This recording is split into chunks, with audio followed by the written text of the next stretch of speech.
ఆలోచన ఇచ్చువాడు నీవేనయ్యా, అన్నీయు చెయ్యువాడు నీవేనయ్యా. ఆలోచన ఇచ్చువాడు నీవేనయ్యా, అన్నీయు చెయ్యువాడు నీవేనయ్యా. యజమానుడా నా యేసయ్యా, యజమానుడా నా యేసయ్యా. యజమానుడు నీ ఉండగా సేవకునికి భయమెందుకు? యజమానుడు నీ ఉండగా సేవకునికి భయమెందుకు? సేవ నీదయ్యా, కలవరం లేదయ్యా. పిలిచిన వాడు నీవే నడిపిస్తావుగా. సేవ నీదయ్యా, కలవరం ఎందుకు?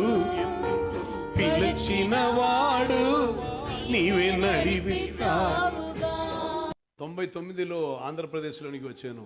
గుంటూరు డిస్టిక్లో చిలకలూరిపేటలో వర్క్ స్టార్ట్ చేసి గ్రామాల్లోనికి అన్నీ వెళుతున్నటువంటి సమయం మా అన్నయ్య గారు నాకు ప్రతి నెల 2000 రూపాయలు పంపిస్తూ ఉండను. 1000 రూపాయల అద్దెకి ఇల్లు, 1000 రూపాయలతో ఒక నెల మొత్తం బ్రతకాలి. వచ్చినటువంటి మొదటి రోజుల్లో నేను కొంచెం నా దగ్గర ఉద్యోగం ఉన్నప్పుడు సమకూర్చి పెట్టినది కొంచెం మిగిలి ఉండను. కారణం 2 సంవత్సరం కేరళలో వర్క్ చేసిన తర్వాతనే వచ్చాను. రెండు సంవత్సరం సేవలో ఉండిన తర్వాతనే వచ్చాను కనుక 2 సంవత్సరం సేవలో ఉన్నప్పుడు నేను సమకూర్చిన మొత్తం నా చేతి నుండి పోయాయి. చివరికి కొంచెమే మిగిలి ఉండను. అది పట్టుకుని నేను వచ్చాను. అన్నయ్య చెప్పారు, ధైర్యంగా ఉండు, నేను ప్రతి నెల 2000 పంపిస్తానని. నా చేతిలో ఏది ఉండేది కారణం తర్జమ చేయటానికి వచ్చే వ్యక్తికి ఏదైనా ఒకటి ఇవ్వాలి. నాకు తెలుగు రాదు. డైలీ ఎక్కడైనా ఒక చోట పోయి సువార్త అందజేయాలని లోపల భారం కనుక డైలీ పిలిచేవాడును. డైలీ వచ్చి వెళ్తున్నటువంటి వ్యక్తికి ఇవ్వగా తప్పదు. కొన్ని రోజు అయినా రాకుండా పోయారు. వచ్చినటువంటి రోజులో నాకు సాధ్యమయ్యే రీతిలో ఏదో కొంచెం ఇస్తూ ఉండను. నేను చూశాను, సాధ్యమయ్యేది ఒకే ఒకటి మాత్రం, మిగిలిన కార్యక్రమం జరగటానికి చేతిలో డబ్బు లేదు, ఆహారం మానవచ్చు అని. నేను ఆహారం మానను. రోజుకు ఒక్క పూట మాత్రం భోజనం తినేవాడును. నేను ఉన్నటువంటి రూములో ఫ్యాన్ ఉండేది కాదు. ఫ్యాన్ కొనడానికి నా చేతిలో డబ్బులు కూడా ఉండేది కాదు. ఇప్పుడు ఒక్కొక్క హౌస్ రెంట్ కనుకని చూడడానికి వెళ్ళేటప్పుడు ఫ్యాన్ మాత్రం కాదు, ఏసీ కూడా ఉన్న బిల్డింగ్ దేవుడు నాకు చూపిస్తున్నప్పుడు నేను ఆ రోజులను నేను జ్ఞాపకం చేస్తున్నాను. నేను ఇంటి నుండి ఏది పట్టుకుని రాలా. నా డ్రెస్ కొంచెం తీసుకుని వచ్చాను తప్ప ఏమీ తీసుకుని రాలా. మ్యాట్ కొన్నాను, ఒక పిల్లో కొన్నాను. 2వ పిల్లో కొనడానికి నా చేతిలో ఉండేది కాదు. అక్కడ ఉండి అలాగనే వర్క్ స్టార్ట్ చేసాం. కొంచెం కాలం తర్వాత ఒక స్నేహితుడు, అన్నయ్య గారు ఒక స్నేహితుడు కేరళ వచ్చారు, పాస్టర్ గారు. ఆయన అన్నయ్యతో పాటు బైబిల్ కాలేజ్ చదివారు కనుక అన్నయ్య చెప్పారు, నేను ఆయన కూడా సపోర్ట్ చేస్తున్నా అని చెప్పి ఆయన వచ్చారు. నేనే ఆకలితో ఏడుస్తుంటే నా కన్నీళ్ళు త్రాగడానికి ఒకరు వచ్చినటువంటి రీతిలో ఉండను. నాకు ఉన్న ఆ ఒక్క రూమ్లో ఒక్క చాపయు ఒక్క పిల్లోయు ఆయనకిచ్చి, కానీ ఆయన తన భార్యతోనే వచ్చారు. ఆ మ్యాట్ మాత్రం పట్టుకుని నేను టెర్రస్ పైన పోయి ఓపెన్ ఎయిర్లో పడుకున్నాను. కేరళలో మీరు వచ్చిన వారు ఇల్లు చూశారు. ఆ ఇల్లులో ఎక్స్టర్నల్గా కొన్ని మార్పే చేశాను, ఇంటర్నల్లీ పెద్ద మార్పు ఏం చేయలేదు. సేమ్ ఫ్రేమే, సేమ్ హౌసే. కొన్ని పెయింటింగ్ మార్చాం, కొన్ని సీలింగ్ వర్క్ చేసాం. వచ్చినప్పుడే ఆ సౌకర్యం ఉండను, ఆ సౌకర్యం నుండి వచ్చాను. అప్పుడు కూడా ఎయిర్ కండిషన్ ఉన్నటువంటి ఇల్లు ఉండను. అక్కడే ఆ సౌకర్యం విడిచిపెట్టి వచ్చినప్పుడు ఏమీ లేకుండా ఓపెన్ టెర్రస్లో నేను పడుకున్నాను. కాలక్రమంలో దేవుడు బలపరిచారు. 2000 సంవత్సరం వచ్చినప్పటికీ పెద్ద కూడిగా పెట్టడానికి దేవుడు కృపను అనుగ్రహించారు. అనేక గ్రామంలోనికి సువార్త చేరింది. పరిచర్య పెరిగి, సంస్థ పెరిగి, అన్ని చోట్ల పేరు వచ్చినప్పుడు అన్నయ్యకి ఎవరో ఒకరు ఆలోచన చెప్పిన వ్యక్తులు నాకు తెలుసు, కానీ ఇప్పుడు అది చెప్పటం భవ్యం కాదని నేను అనుకుంటున్నాను. ఆలోచన ఏమిటంటే, ఈయన మినిస్ట్రీ చేస్తున్నారు, నీ మినిస్ట్రీ ఎక్కడైనా అడిగారు. అందునిమిత్తం అన్నయ్య చెప్పారు, తన మినిస్ట్రీగా అది మార్చుకుంటానని. నేను అప్పుడు వరకు ప్రారంభించినది మొత్తం నేను అన్నయ్యకి హ్యాండ్ ఓవర్ చేస్తుంటే నాలో క్వశ్చన్ ఉండను, ఏం చేయాలి?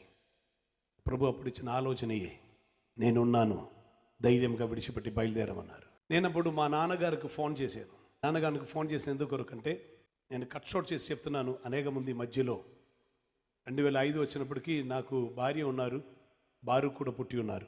శిష్యులుగా వచ్చినటువంటి వారి ముగ్గురు నాకు తోడుగానే ఉన్నారు. అక్కడ ఉన్న కొందరు కూడా ఉండి నన్ను దేవుడి ఆలోచన ఇస్తున్నప్పుడు నేను నాన్నగారికి కాల్ చేశాను. ఎందుకు నాన్నగారు కాల్ చేశారంటే, నాన్నగారు మా అన్నయ్యతో మాట్లాడతారు.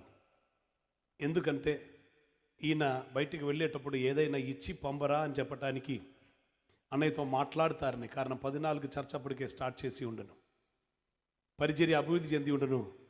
అనేకులకు తెలుసు, చాలామంది పాస్టర్స్ వచ్చి డైలీ మంత్లీ సపోర్ట్ తీసుకుంటున్నారు.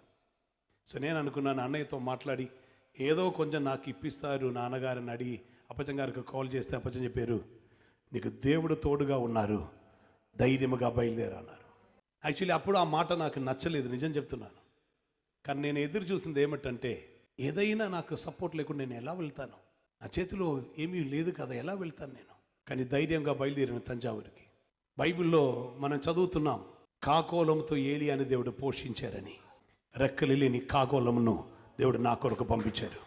ఈరోజు కొదువేమీ లేకుండా నిలబడి ఉన్నటప్పుడు నన్ను గొప్ప చేసేనని అన్నయ్య చెప్పరు, లోకంలో ఏ మనుషులు చెప్పరు, మహిమ మొత్తం నా దేవునికే చేరుతున్నది.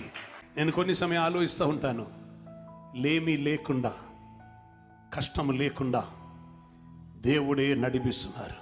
అనేక బాధలు నాకు కలుగ చేసినను మరలా లేవనెత్తి నన్ను గొప్ప చేసేదివి. నేను అనుభవం నుండి పాడుతున్నానండి. అందుకే వందనం అని చెప్పి నేను దేవుని మహిమపరుస్తున్నాను. పిచ్చివాడులాగా అందరికి అనిపించింది నేను దేవుని స్తుతిస్తున్నప్పుడు. నిందించిన వారు నా ఇంటిలోనే ఉండను, కానీ వారి మధ్యలో నేను బయలుదేరినప్పుడు నాతో పాటు ధైర్యంగా రావటానికి నిషా గారికి దేవుడు కృప ఇచ్చారు. ఎక్కడికని ఎలా బ్రతుకుతామని ఏమీ అడగలేదు. We still do not know. ఈరోజు వరకు మాకు తెలియదు వాటన్నిటికీ డబ్బులు ఎవరిచ్చారని. Honestly we do not know and we don't have to know. We know one thing, Jehovah Jireh. ఆయన వెళ్ళమని చెప్పిన చోటకి వెళ్తే అక్కడ సమకూరుస్తున్న వారు ఉన్నారు. మోరియా పర్వతం మీదకి వెళ్ళమని చెప్తే నీ మోరియా పర్వతం మీదకే వెళ్ళాలి. అక్కడ నీ కొరకు పొట్టేళ్ళను సిద్ధపరిచిన వాడే నిన్ను అక్కడికి పంపిస్తున్నారు. Hallelujah. I use to recollect at times. From address లేని మనీ ఆర్డర్ మాకు వచ్చింది.